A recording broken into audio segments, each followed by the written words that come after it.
You guys doing your interpretive dance bit?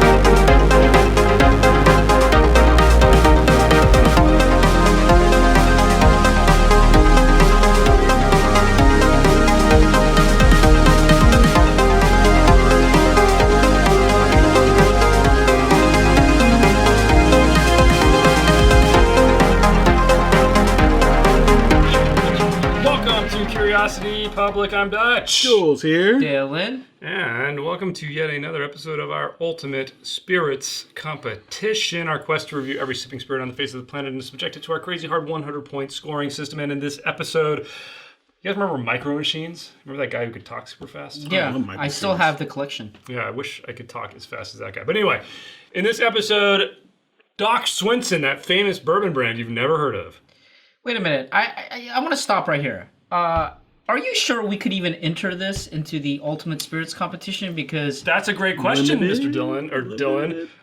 Yes. So our Ultimate Spirits competition, as you guys may have picked up, we don't allow single barrel products because a single barrel will get you anywhere between like 100 to 300 bottles, and that really does you guys and the public no service, right? Because you're probably never going to be able to find something from the same barrel. So we've said kind of unofficially it has to be in the thousands of bottles. This batch of Doc Swinson, which is aged 15 years, had 29 barrels and there were 4,220 bottles. So at that number of bottles, you know, not impossible for you to find it.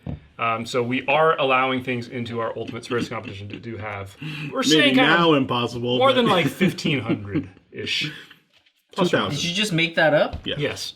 Okay. Can we check the charter? No, let's write it right now.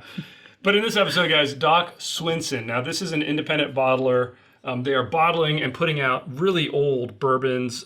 This is one of their Exploratory Cask Series rare release, 15-year-old, 113.8 proof. This is release number 9. And as I said, 4,220 bottles of this stuff have come out. These guys, I think they're based in Washington, and they've got a quote here. It says, "Some things in life are just too good to pass up. A 15-year-old Kentucky bourbon is one of those things. If we couldn't say no, should you?" No. Let's drink it. I'm going to pour this, Dylan. You got anything else on this mysterious thing? So, you know, this is an interesting release because how did a company in Washington get a hold of aged Kentucky bourbon 15-year-old. 15-year-old. Non-chill filtered. When all these other companies are desperate for age-stated releases, right? And the answer to that is we don't know. Yeah.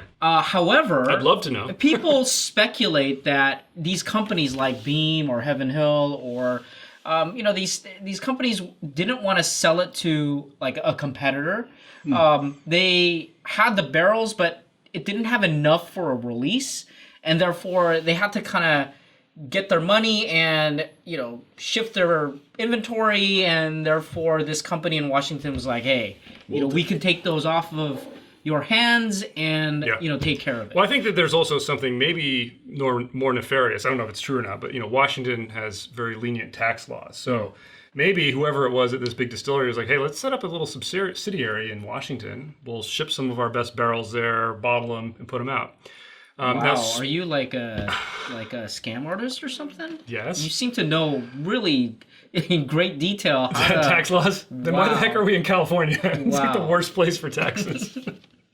But anyway, Doc Swinson, guys, yes. Most of the speculation based on the mash bill, which I think is like a 78 or 79% corn, people think that this is Heaven Hill.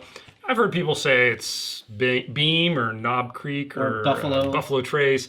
Beam, Heaven Hill, Buffalo. Yeah, but I think Heaven Hill seems to be the prevailing one that people think it is. Yeah. But hey, 15 years old, non-chill filtered, whatever that is for a bourbon, price point on this $150, so it hits that $10 per year, right on the money. Mm-hmm.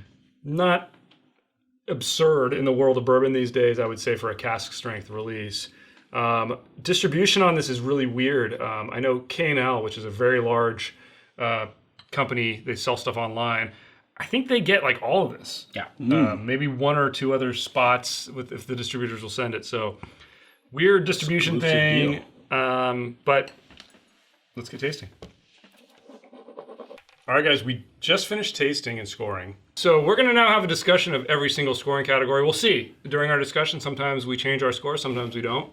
We're going to now have that discussion, and that will be available for members of Curiosity Private. If you want to become a member of Curiosity Private, just hit that join button. You'll get to see these breakdown videos where we go through every category.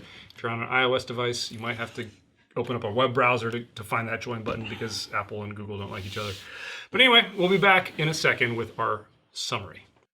All right, guys, we just had a really interesting discussion about this. Our scores did change. I think most of ours, except for Jules. But let's kick off this discussion, our summary, with the good. Tons of good. Yeah. Fantastic stuff. Good all around. Anyway, complexity was off the charts for me. 10 out of 10. This left me with nothing lacking for a bourbon profile. Hit everything I wanted it to hit. The flavor also off the charts. You imagine what you want to get from a bourbon, and you think about those categories of oak, sweet, spiciness, fruitiness, and it just had everything. We'll talk about balance. Maybe they weren't perfectly balanced, but they were all there, and it's just a complete package. Fantastic. Right. Oh yeah, all kinds of good, like Dutch said. For me specifically, to the body. I mean, the mouthfeel in this is great. You get a really even, oily coating in your mouth, and you just want to keep drinking. Yeah, definitely a heft to it. I want to focus on the aroma. I gave it a perfect score, and the reason I say that is because I was able to really pick out all of the flavors. I was able to pick out. I could smell everything. So what did I get? I got apple. I got peach. I got toffee, brittle, peanuts, rich molasses, honey, I got brown sugar and graham cracker. Yeah, and then right at the end, it's like the beautiful flowers. It's like you're walking through the meadow. It's just the bouquet is incredible. I think you can't ask for more. Jules certainly cannot ask for more. I don't know what happened to him. I think he broke. I agree with that. But let's move on to the bad. Okay, guys. I really had nothing bad to say about this, to be honest. If I was absolutely nitpicking, I mean, maybe the finish and the body were a little bit weaker, but I don't have anything bad to say. Wow, amazing. Yeah. No, the one knock for me is the aroma. I really got, if Dylan is walking through this amazing, Shire forest and stuff, I got punched in the face with a branch. And it wasn't pleasant. Like, I mean, there was like this tobacco ethanol burn that really, like, it burned nose hairs, guys. And I got a big nose, so it's like, you're talking like I got me, a man. few. I know, that's what I'm saying. And that's the only, again, I am nitpicking because I gave it a 7 out of 10. Yeah. So it's not like it's terrible. It's just that burn really affected it. Yeah, I think Jules is confused. So I think the bad is actually balance and the finish. Now, when I say bad, it's relative. Relative to the other scores, it did not score that high. And the reason is, I think you can try to delineate the aroma and you can get it. But in terms of the flavor, that's where some of it gets muddled. I got some of the tannic, a little bit of the ethanol, a little bit of this kind of muddling of maybe a third of the flavors that I couldn't really pick out. And that's where I thought, okay, this is not as good of a balanced product as I would have liked. And then the finish was the issue. For a 15-year, I expect something. And unfortunately, it did not reach that. It wasn't bad, but it wasn't a 15-year premium product.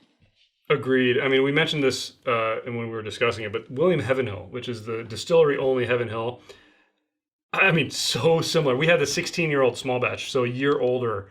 If it is the same juice, I wouldn't be surprised because such a similar flavor profile, but that 16-year-old small batch, right. A lot of what you're talking about is resolved in that. Right. But then, you're paying $200+ for that bottle. So they probably picked the best, and then they released that, and then, All right, guys, let's talk value. Okay, guys, value. Let's talk what would you pay for this. Now, we mentioned William Heavenhill, which is a $200, I think $250 bottle. Yeah. Got it at the gift shop. That's like the only place you can get it at Heavenhill. I mean, $150. I hate to say it, but I think that's a fair price for this. I mean, and I would consider going up to like, what would I pay for Stag? You know, $200-$300 maybe, 200. I would go maybe 175. But I really do think they priced it pretty fairly. Yeah, I'm actually gonna knock them out on this. I give them a 3 out of 5, mostly because I think here's my worry. Once the secondary market gets a hold of this, I mean, it's gonna go bananas. And because of that, it's like, because they priced it low enough to where it is accessible, here's the thing it is reachable. I think this is people going to be more like mic drop, where people who know, but people who don't know just missed out. I hope you're right, because then, knock it out of the park. But the problem is, I have a feeling the secondary market's going to get hold of this, and it's going to just balloon, and it's going to be crazy. I hope not. Yeah. This is the one time I will say Jules's insane market correction argument could be helpful, because I would pay probably up to $75, but I think they did price it right. I think for where it is an incredible value. I gave it a 4. However, this is one of those things where I could see secondary market go crazy. And I don't like that. And I think at that point, I would have given it a 1. In fact, you should just cut everything that I just said. I mean, thinking about the secondary and the secondary prices you see for any of the Buffalo Trace Antique Collection, Weller products, Blanton, I mean, all that stuff, like, this is just as good. Oh, yeah. It's really, really good stuff. In fact, I think they could have gone away with getting up to 200. And then it might be like stray. Yeah. This could have keep the secondary. They could have priced it at $199, and we still would have rated it very high. Very high, lower on absolutely value. very high. But at the same time, at least then it would it would tame the secondary market. Yeah. Right. So pretty high marks there, guys. Let's get our scores.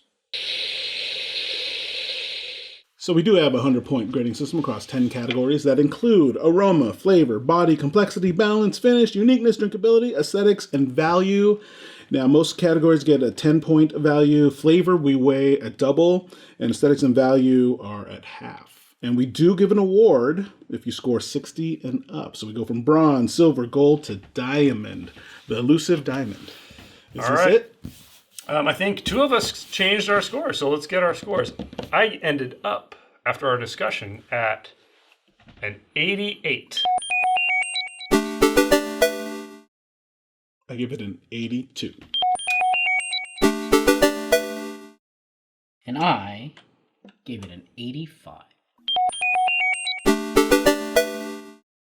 Which gives us our official... Gotta get the board. Gotta get the board. Curiosity Public Ultimate Spirits Competition for Doc Swinson. What is this, batch 8? We should write the proper batch on the thing here. Batch 9. An amazing, solid gold at... I just dropped it. We were not prepped for this. And this was a total shocker. Smeared it all over my shirt. Show you how much we're shocked. An 85. We'll put it above Highland Park. There you go. Cask. So tied with Highland Park Cask. Nice. Doc Swinson, batch 9. Wow, that looks horrible. Dude. We should just redo that, but we're not getting it. That's all right. No, this shows you. This shows you. We don't prep, man. This is live for you, folks. Wow. This is only the second bourbon on this chart, right? Yeah. We got Stag up there at 89. I mean, all things considered, what a bourbon. Ooh. What a bargain. By Graptar's hammer. Rest in peace. Very unbelievable. Very impressive. Unbelievable. I scored this in 88, so it was going to be way higher than that. I don't know where these guys are coming from, especially Jules, but they're part of the panel, and that's why we have a panel. Mm-hmm.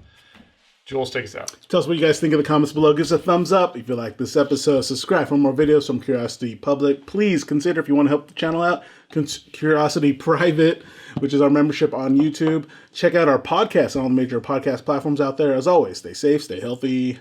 Stay curious.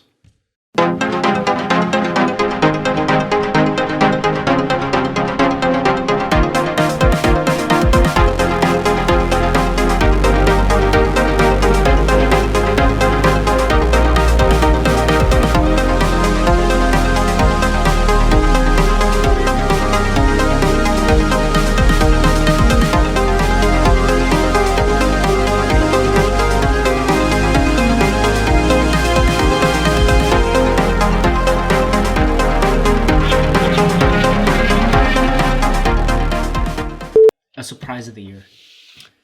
I mean, And it's only the beginning of the year. I mean, this is one of our first reviews of 2021. I mean, Wow, guys. I think this appeals to more of the more delicate flower profile.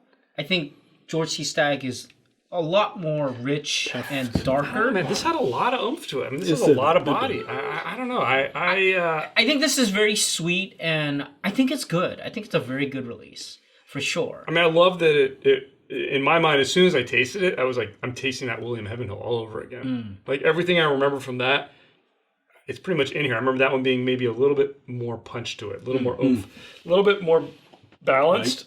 But man, this is fantastic. Yeah.